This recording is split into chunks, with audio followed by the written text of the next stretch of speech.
नमस्कार, welcome to exam सार। आज है 17 जुलाई 2022 और 17 जुलाई 2022 की जितनी भी डेली इम्पोर्टेंट न्यूज़ है उन सब को कवर करेंगे एमसीक्यू के रूप में। अगर आप हमारे चैनल पर नए हैं तो चैनल को सब्सक्राइब करें और बेल आइकन को ज़रूर दबाएं, क्योंकि जब भी हम कोई नया वीडियो अपलोड करते हैं तो उसका नोटिफिकेशन आप तक पहुँच जाए। चलिए शुरू करते हैं आज के daily current affairs question number 1 से। क्वेश्चन नंबर 1 है, दक्षिण कोरिया में आयोजित आईएसएसएफ शूटिंग वर्ल्ड कप 2022 में मेडल टैली में किस देश ने टॉप किया है? Option 1 Nepal, option 2 Bangladesh, option 3 Bharat, option 4 चीन। तो ये दक्षिण कोरिया में आयोजित हुई है ISSF international shooting sports federation shooting world cup है, तो ये इसमें भारत ने टॉप किया है। ऑप्शन नंबर 3 इसका करेक्ट होगा। तो कितने मेडल जीते हैं? तो कुल 8 मेडल जीते हैं और 8 मेडल जीत के भारत ने कर दिया है इस अंक तालिका को टॉप। इसमें 3 स्वर्ण जीते हैं, 4 जो सिल्वर यानी रजत जीते हैं और 1 कांस्य जीता है। कुल जीते हैं 8। ठीक है जी। आयोजन कहाँ हुआ है? तो आईएसएसएफ शूटिंग वर्ल्ड कप का तो ये हुआ है चांगवोन दक्षिण कोरिया में। ठीक है जी, चांगवोन दक्षिण कोरिया। और ये जो 3 गोल्ड आपको दिख रहे हैं इसमें ये हैं अर्जुन बबूता, साहू तुषार माने और पार्थ मखीजा। ये 3 गोल्ड इन्होंने जीते हैं जी शूटिंग में। चलिए नेक्स्ट क्वेश्चन की ओर बढ़ते हैं। क्वेश्चन नंबर 2, हाल ही में इजराइल में हैफा पोर्ट किस कंपनी को बेचता है? तो इजराइल ने ये अपना हैफा पोर्ट बेच दिया यानी प्राइवेटाइजेशन कर दिया है। तो किस कंपनी को बेचा है? Option 1 Reliance industry limited, option 2 Adani group, option 3 Tata, option 4 इनमें से कोई नहीं। तो हैफा पोर्ट को खरीदा है अदानी पोर्ट ने, यानी ऑप्शन नंबर 2 इसका करेक्ट है। और ये इजराइल का बहुत महत्वपूर्ण पोर्ट है जिसका प्राइवेटाइजेशन कर दिया है इजराइल ने। चलिए थोड़ी सी और जानकारी देखते हैं। तो इजराइल ने हैफा पोर्ट को बेच दिया है और ख़रीदा किसने है? तो अदानी पोर्ट ने। कितने में? $1.2 बिलियन में इसको ख़रीदा है। ठीक है जी। और 2054 तक इसका जो टेंडर है ये ले लिया है अदानी ग्रुप ने, अदानी पोर्ट ने। और अदानी पोर्ट के जो सीईओ कौन है? तो ये हैं करण Adani.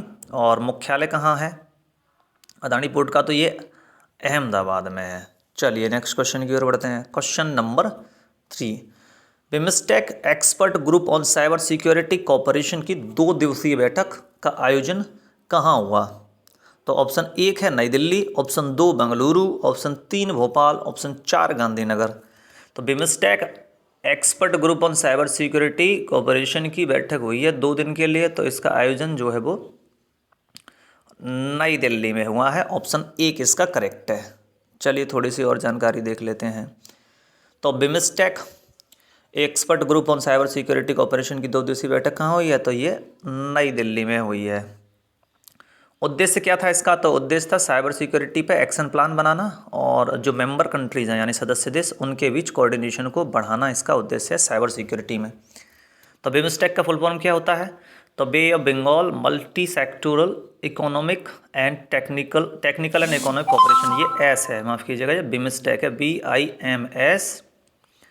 BIMSTEC, bay of Bengal initiative for multi sectoral technical and economic cooperation.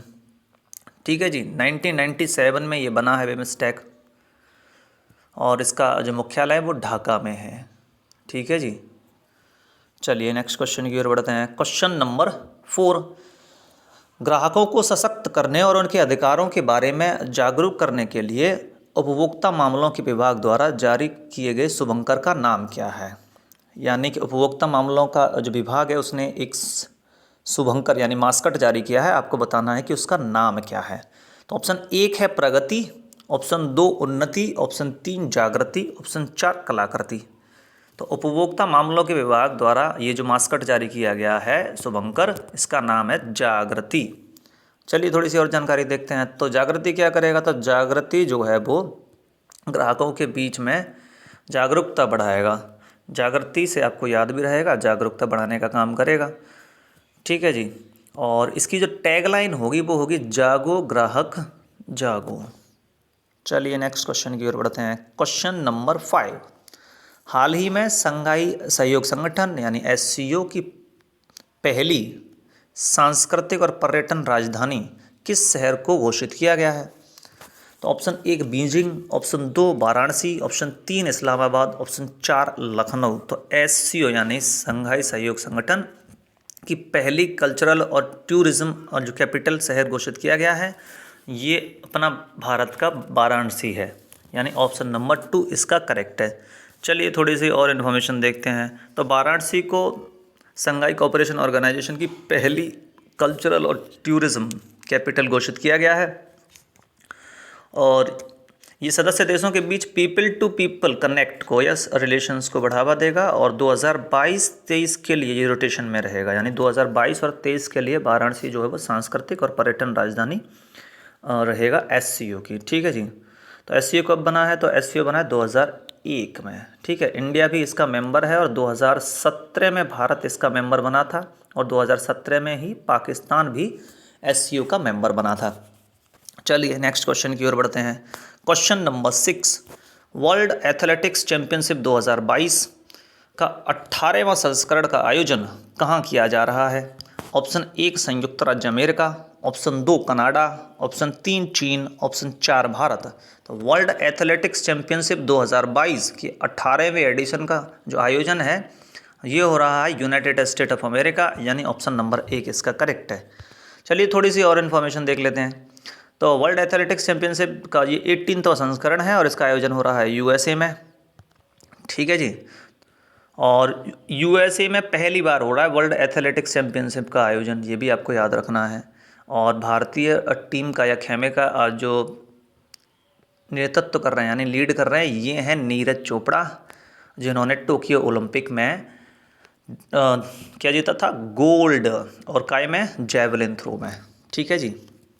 चलिए नेक्स्ट क्वेश्चन की ओर बढ़ते हैं। क्वेश्चन नंबर 7, हाल ही में किस कंपनी ने देश का पहला निजी 5G नेटवर्क का परीक्षण किया है, सफल परीक्षण किया है? तो option 1 Reliance Jio, option 2 Bharti Airtel, option 3 Vodafone Idea, option 4 Tata tele services. तो देश का पहला निजी 5G नेटवर्क परीक्षण ये किया है भारती एयरटेल ने, ऑप्शन नंबर 2 इसका करेक्ट है।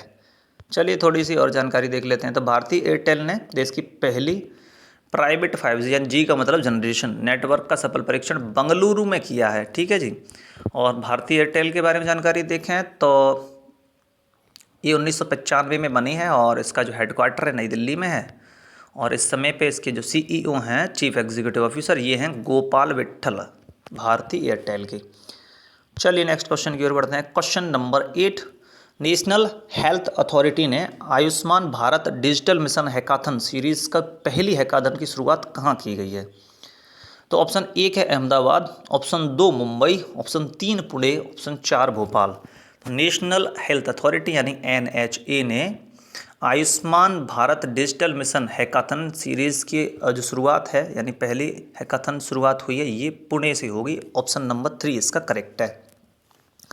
हैकाथन क्या होता है? तो हैकाथन में क्या है कि जो डेवलपर्स होते हैं, प्रोग्रामर्स और इनोवेटर्स, उन सबको आमंत्रित किया जाता है और सबको अपने अपने इनोवेटिव आइडियाज़ रखने के लिए कंपटीशन कराया जाता है। ठीक है जी, वो होता है हैकाथन। तो नेशनल हेल्थ अथॉरिटी ने आयुष्मान भारत डिजिटल मिशन के तहत पुणे में इसका आयोजन किया है पहली हैकाथन का, और इसका उद्देश्य जो है वो हेल्थ इकोसिस्टम को मोबिलाइज करना है। और इसका उद्घाटन किसने किया है? तो जो नेशनल हेल्थ अथॉरिटी है इसके CEO हैं, इनका नाम है RS शर्मा, इन्होंने इसका किया है उद्घाटन। ठीक है जी, यानी पहली हैकाथन का कहाँ हुई है? पुणे में हुई है। चलिए नेक्स्ट क्वेश्चन की ओर बढ़ते हैं। क्वेश्चन नंबर 9, किस कैबिनेट मंत्रालय को नेशनल गवर्नेंस डिलीवरी असेसमेंट में पहला रैंक दिया गया है? इसको शॉर्ट में कहते हैं नेस्डा, NESDA। तो पहला आपको बताना है कि कौन सा मंत्रालय इसमें रैंक 1 मिला है। तो ऑप्शन 1 है विदेश मंत्रालय, ऑप्शन 2 गृह मंत्रालय, ऑप्शन 3 रक्षा मंत्रालय, ऑप्शन 4 है वित्त मंत्रालय। तो नेशनल गवर्नेंस और डिलीवरी असेसमेंट में पहला रैंक दिया गया है गृह मंत्रालय को, यानी ministry of home affairs, MHA। ठीक है जी। चलिए थोड़ी सी और जानकारी देखते हैं। तो गृह मंत्रालय को दिया गया है गवर्नेंस डिलीवरी असेसमेंट में पहला रैंक, और जो एनसीआरबी का डिजिटल पुलिस पोर्टल है इसको दिया गया है दूसरा रैंक का, national crime record bureau NCRB, ठीक है जी, जहाँ पे रिकॉर्ड किया जाता है अपराध के मामलों को। चलिए नेक्स्ट क्वेश्चन की ओर बढ़ते हैं। क्वेश्चन नंबर 10, ये है आज का आखिरी सवाल। किस राज्य सरकार ने अपना पुलिस ऐप, खुद का पुलिस ऐप और FIR सर्विस लॉन्च की है? तो ऑप्शन 1 है हिमाचल प्रदेश, ऑप्शन 2 है उत्तराखंड, ऑप्शन 3 है जम्मू एंड कश्मीर, ऑप्शन 4 है बिहार। तो किस राज्य सरकार ने पुलिस ऐप लॉन्च किया है और FIR सर्विस लॉन्च की है? तो ये है उत्तराखंड राज्य सरकार। ऑप्शन नंबर 2 इसका सही है। तो उत्तराखंड ने किया है FIR यानी इलेक्ट्रॉनिक FIR, यानी आप इलेक्ट्रॉनिक माध्यम से भी फर्स्ट इन्फॉर्मेशन रिपोर्ट दर्ज करा सकते हैं। तो इमरजेंसी नंबर जो 112 है और जो साइबर हेल्पलाइन 1930 को भी इस ऐप से लिंक किया गया है। उत्तराखंड के बारे में बेसिक जानकारी देखें तो उत्तराखंड के समय पे जो मुख्यमंत्री हैं ये हैं पुष्कर सिंह धामी और राज्यपाल हैं गुरमीत सिंह। इस वीडियो में इतना ही। वीडियो अच्छा लगा हो तो वीडियो को लाइक करें, अपने फ्रेंड्स के साथ शेयर करें। Thank you.